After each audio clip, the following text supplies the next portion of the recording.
Hello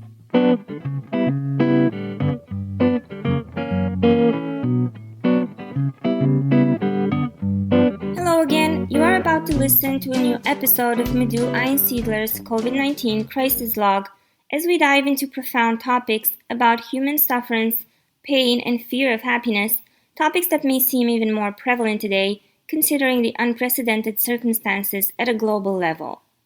What does happiness mean in times like this?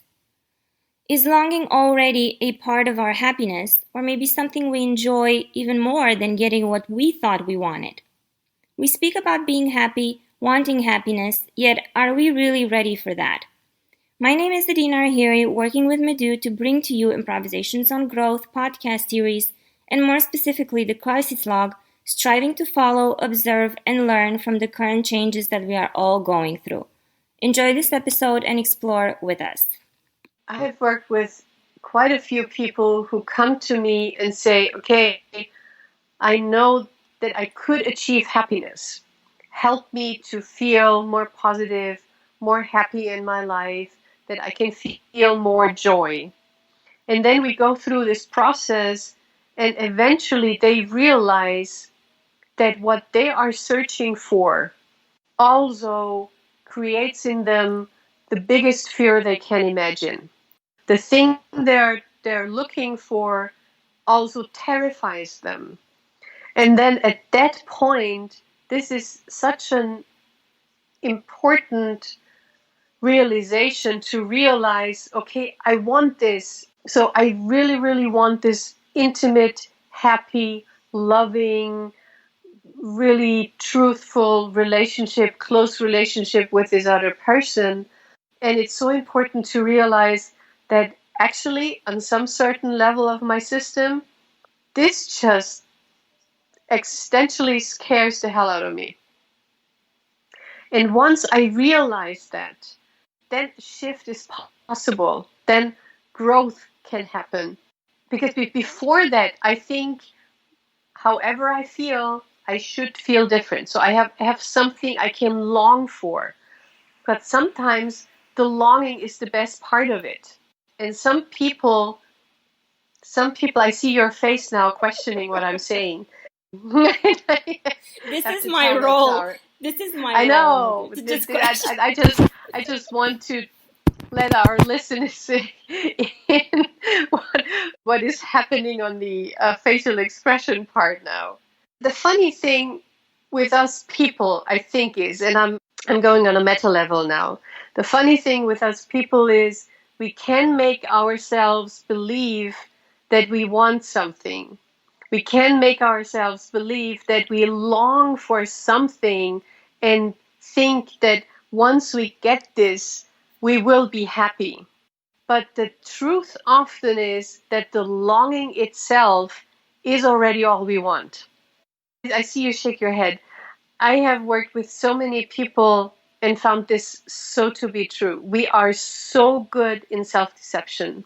My point from the beginning. I am not saying you're not correct, but we're going full circle to find certain strategies to help people figure out what it is that makes them happy, in the sense of, I know what I want and I know what's going to make me happy.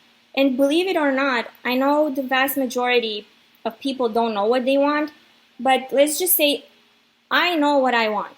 It so happened that every time I've known what I wanted and the universe, God helped me get it, I was actually happy with it and grateful for it. Now I need to interrupt you. Because as it happens, I'm attending this online class at the Yale University called The Science of Well-Being and Happiness.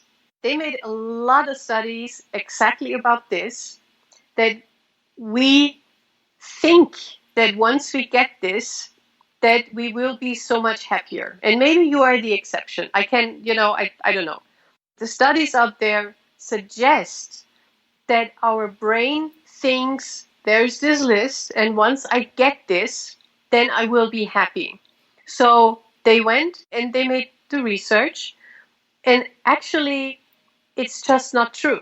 But my point is that the list may be wrong. Sorry to interrupt you, But this is my point, is that we gotta try to find strategies to figure out what our list is. And even if that list is going to be wrong, to acknowledge that. Let me just give you a quick example. I had a conversation with my cousin a while ago. And speaking of happiness, women, they want a perfect relationship, they want a family, blah, blah. Well, let me tell you, I've met women who acknowledge that there is not their happiness, in the sense of like, we believe that being in a relationship, having a family is going to make us happy. But the reality is that a lot of women, maybe they want to have various partners, that they're not going to be good mothers. And that's fine too. But my point is that we are conditioned to think that, and I agree that certain things are going to make us happy, but that's not the reality. And then all I'm saying is to create mechanisms to acknowledge that. And then, for example, don't get married. If you know you're not marriage material and you don't believe love lasts, then don't get married, and it's fine. That's your happiness. That's all I'm trying to say, is how do we get to this list? Well, that's what I'm here for. That's a simple answer. I'm going to email you my list, Madhu. Because I totally agree. Whatever we think is on this list is probably not the thing that makes me happy. And this is where it comes back to what I tried to say. We are so good in self-deception. And so we create an internal list, and then, well, the one thing is, do I get it? Does it make me happy? Probably not. But for a lot of people, it is also that the longing itself is already, when they really work through it, and when I work with them, then there's often, not always, often there's a realization, oh, what my system really is good at is longing. So this is already the mechanism, the automatism, that my system loves to long. And once I get the thing, then I'm not satisfied and I need something else. So because my system has a really highly developed competence in longing. And this now leads me back to those automatisms that we are not aware of. And this is what I understand under growth, to become aware of our learned automatisms. And longing can be one, and being miserable can be one.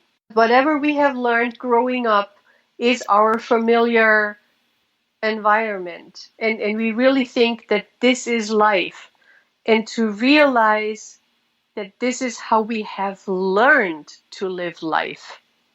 That this is our automatism, that we have learned this to be life as we perceive it. That for me is the growth. So the realization is for me growth. You have listened to a new episode of Improvisations on Growth with Madhu Einsiedler, business and life coach.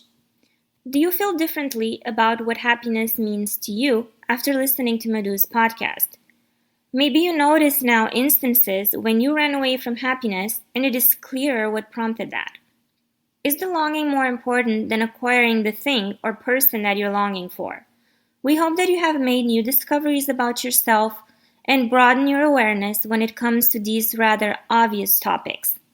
Feel free to share these discoveries with Madhu directly by emailing her at madhu@einsiedler.at or leave your feedback on her social media on Facebook, LinkedIn, and Twitter. Until next time, be safe and be healthy.